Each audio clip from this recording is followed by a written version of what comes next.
नमस्ते दोस्तों, मेरा नाम प्रवीण। आज हम पढ़ेंगे हमारे जो पहले एक चैप्टर था, हम पढ़ रहे थे पुस्तक चयन।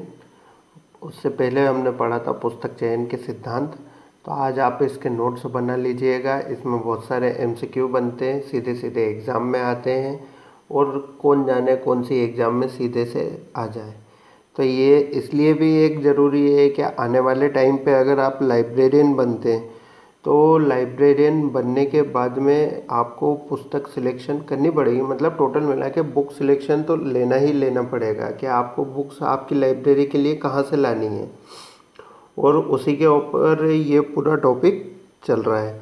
तो अब सोचने वाली बात तो ये है कि साहब दुनिया में तो किताबों का अंबार है, हम कहाँ से लाएंगे। तो उसी चीज़ को हम डिस्कस कर रहे हैं। इसके पहले पार्ट में भी हमने बहुत कुछ डिस्कस किया था। अगर आप चैनल पर पहली बार आए हैं, सब्सक्राइब करें और चैनल पे हमारे साथ में बने रहें। यहाँ पर बहुत कुछ डिस्कस होगा। प्लेलिस्ट विज़िट करें, आपको बहुत सारे वीडियो आपके काम के मिल जाएंगे। और हाँ, कुछ करें या ना करें पर नोट्स ज़रूर बनाते चलें, क्योंकि एक बार सिलेबस कंप्लीट होगा उसके बाद में आप ही ऐसे होंगे जिसको सब कुछ नॉलेज होगा। कहीं का भी इंटरव्यू हो, कैसा भी इंटरव्यू हो, आप उसके आंसर दे पाएंगे। इसलिए अच्छे से पढ़ो। थोड़ा सा बोरिंग लगता है, ठीक है, लेकिन थोड़ा अच्छे से पढ़ लो, मज़ा आएगा। तो साहब हमने पढ़ा था इंडियन नेशनल बिब्लियोग्राफी। इससे जुड़ा हुआ एक एमसीक्यू वहाँ पे आया था। कहाँ पे? डीएसएसबी की एग्ज़ाम में उन्होंने पूछा था, इंडियन नेशनल बिब्लियोग्राफी एक ग्रंथ सूची है, किस टाइप की है? अंतर्राष्ट्रीय है, राष्ट्रीय है, या इधर उधर की 10-12 उसमें 10-12 क्या 2-3-4 ऑप्शन दे दिए थे। तो अगर हम इसको सीधे सीधे देखें तो INB, ये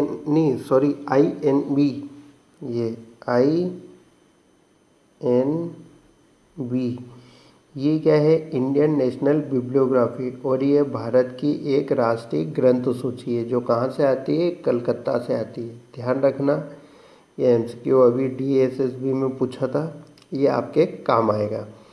इसके बाद में अगर हम देखें तो जैसे कि INB है, वैसा ही BBNB है, ब्रिटिश बिब्लियोग्राफी ऑफ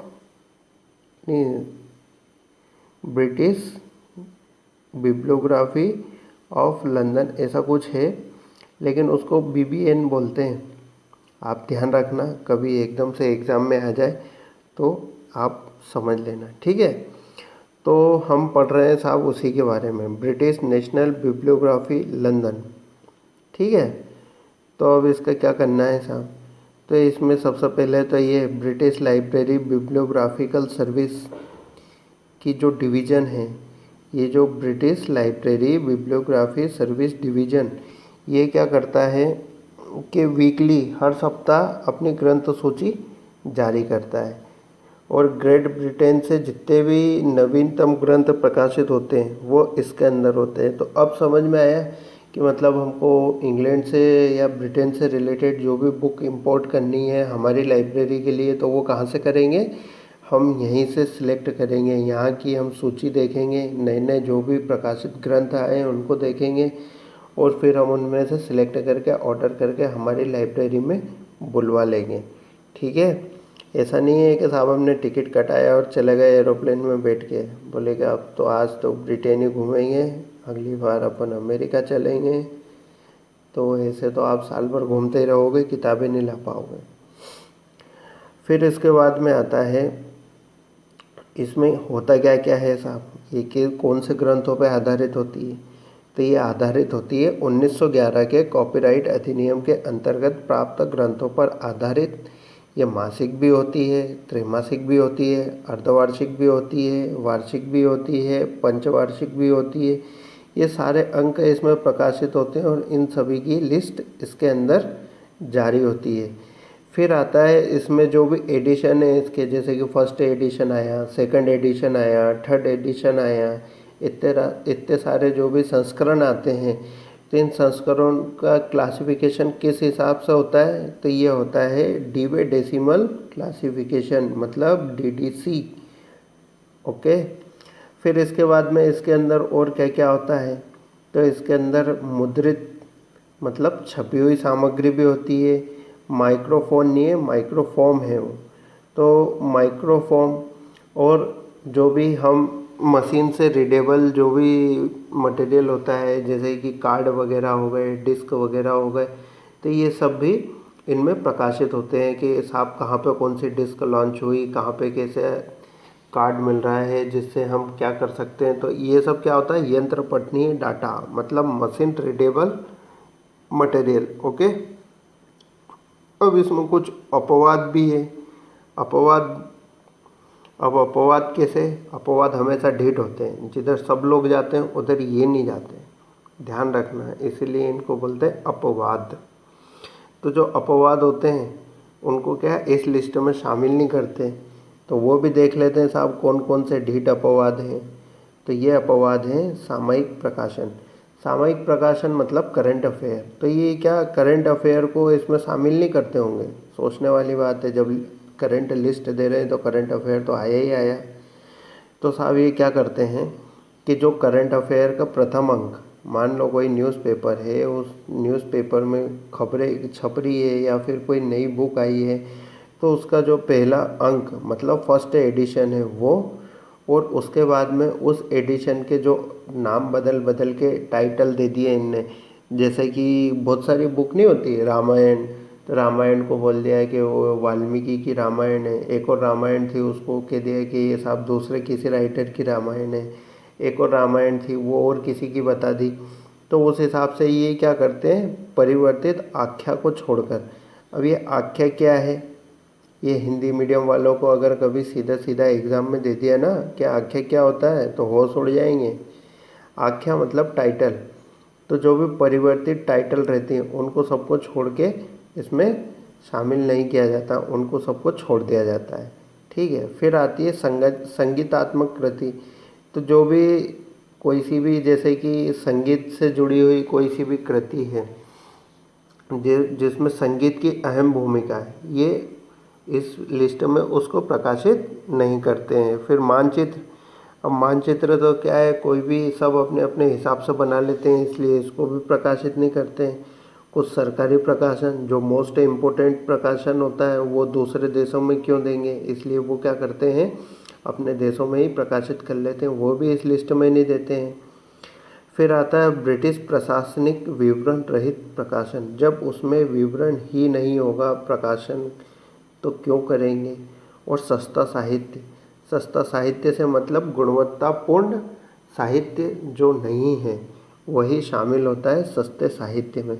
जिसके लैंग्वेज वो कहते हैं ना, शेर बोलते हैं तो बोले साहब तुम्हारे शेर में वजन ही नहीं है, तो वो वजन मतलब महंगा, और जिसके शेर में वजन नहीं है वो सस्ता साहित्य हो गया, मतलब सस्ता वाला। ओके। अब इसमें हम देख लेते हैं व्यापारिक ग्रंथ सूची या ट्रेड बिब्लियोग्राफी। ठीक है साहब।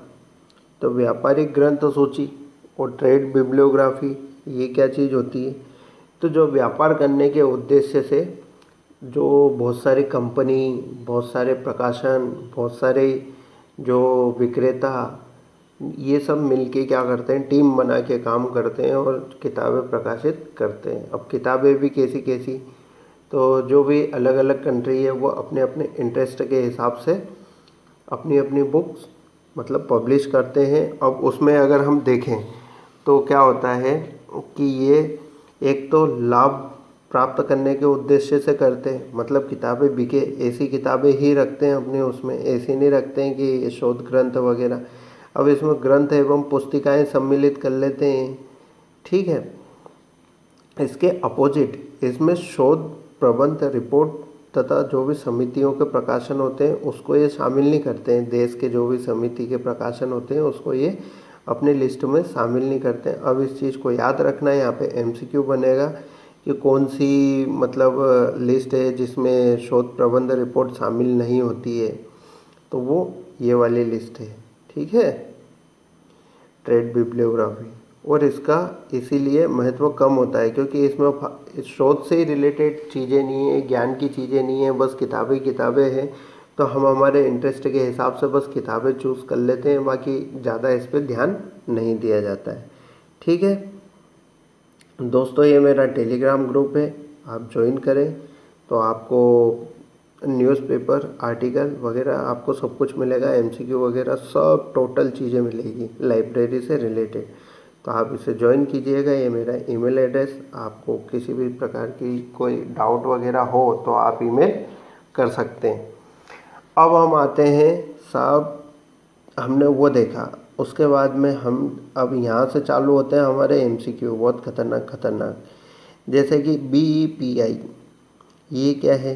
तो ये है भारत से प्रकाशित सूचियाँ बता रहे हैं अभी, ये सब ट्रेड की। ठीक है, फिर हम आगे डिस्कस करेंगे ब्रिटेन से प्रकाशित और फिर अमेरिका से प्रकाशित, कि हम वहाँ से बुक कैसे कैसे सिलेक्ट करते हैं। ओके, तो भारत से प्रकाशित, तो ये भारत से प्रकाशित bibliography of English publication in India, new Delhi, इसको DKF ट्रस्ट, और ये वार्षिक सूची है, याद रखना। ओके, तो ये जो लिस्ट है हमारी, इसके अंदर क्या मिलेगा? जैसे नाम से ही अपने को पता है कि इंग्लिश पब्लिकेशन, तो हमें इंग्लिश की बुक चूज़ करनी होगी, तो हम कहाँ जाएंगे? हम यहाँ जाएंगे। ओके, न्यू दिल्ली में।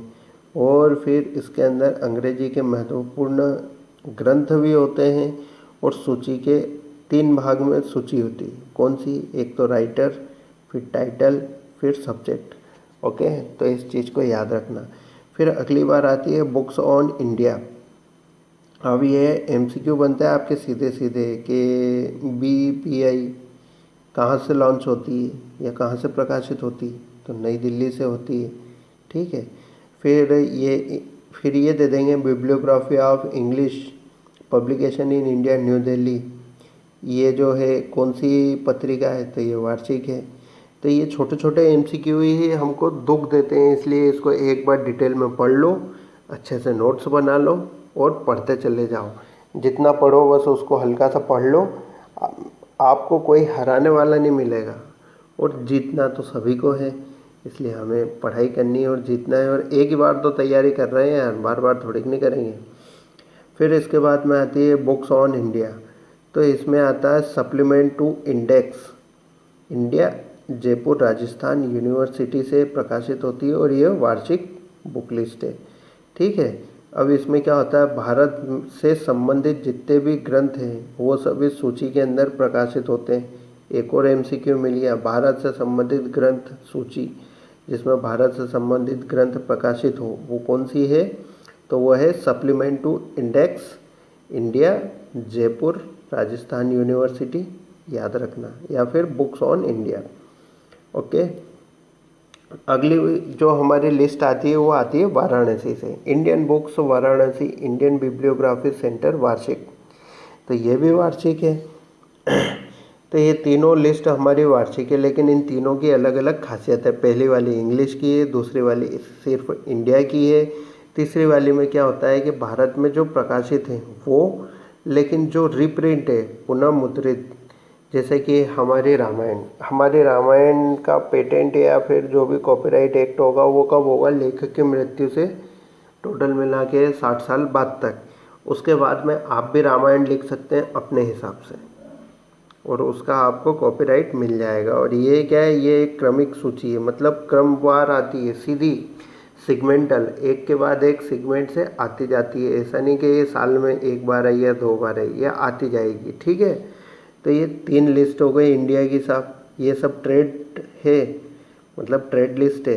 इसके बाद में आता है recent Indian books, new Delhi federation of publisher and book sellers association of India, quarterly मतलब त्रैमासिक।